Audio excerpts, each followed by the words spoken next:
जो फूल खिला घर आंगन में, कुल दीपक वह कहलाता है। कांटों में जिसने जन्म लिया, आकाश कुसुम बन जाता है। सूर्य और कुंती के पुत्र कर्ण को हमेशा अपने अस्तित्व के लिए संघर्ष करना पड़ा, और सूर्य का पुत्र होकर भी कर्ण जीवन भर सूत पुत्र ही कहलाते रहे। पर इसी संघर्ष ने कर्ण को परम धनुर्धर और महादानी कर्ण बनाया। भगवान श्री कृष्ण कर्ण की उदारता की बार बार प्रशंसा करते थे। यह बात अर्जुन को अच्छी नहीं लगती थी।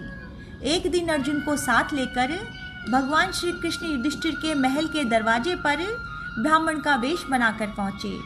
उन्होंने धर्मराज से कहा, हमको एक मन चंदन की सूखी लकड़ी चाहिए। उस दिन जोर की वर्षा हो रही थी। महाराज युधिष्ठिर ने नगर में अपने सेवक भेजे, किंतु संयोग की बात ऐसी कि कहीं भी चंदन की सूखी लकड़ी सेर आज सेर से अधिक नहीं मिली। युधिष्ठिर ने हाथ जोड़कर प्रार्थना की, आज सूखा चंदन नहीं मिल रहा। आप लोग कोई और वस्तु चाहें तो तुरंत दी जा सकती है। भगवान ने कहा, सूखा चंदन नहीं मिलता तो ना सही, हमें कुछ और नहीं चाहिए। वहां से अर्जुन को साथ लिए उसी ब्राह्मण के वेश में भगवान कर्ण के यहाँ पहुंचे। कर्ण ने बड़ी श्रद्धा से उनका स्वागत किया। भगवान ने कहा, हमें इसी समय एक मन सूखी लकड़ी चाहिए। कर्ण ने दोनों ब्राह्मणों को आसन पर बैठाकर उनकी पूजा की, और फिर धनुष चढ़ाकर उन्होंने बाण उठाया और बाण मार मार कर अपने सुंदर महल के मूल्यवान किवाड़, चौखटे, पलंग आदि तोड़ डाले और लकड़ियों का ढेर लगा दिया। सब लकड़ियां चंदन की थी।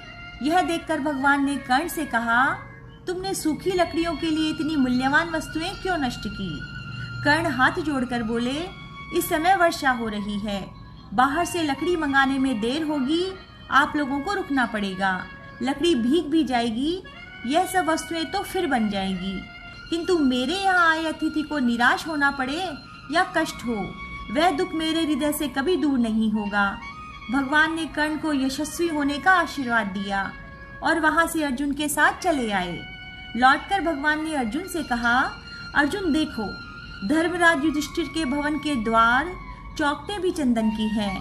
चंदन की दूसरी वस्तुएं भी राजभवन में हैं, लेकिन चंदन मांगने पर भी उन वस्तुओं को देने की याद धर्मराज को नहीं आई, और सूखी लकड़ी मांगने पर भी कर्ण ने अपने घर की मूल्यवान वस्तुएं तोड़कर लकड़ी दे दी।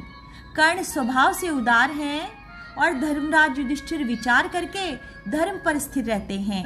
मैं इसी से कर्ण की प्रशंसा करता हूँ।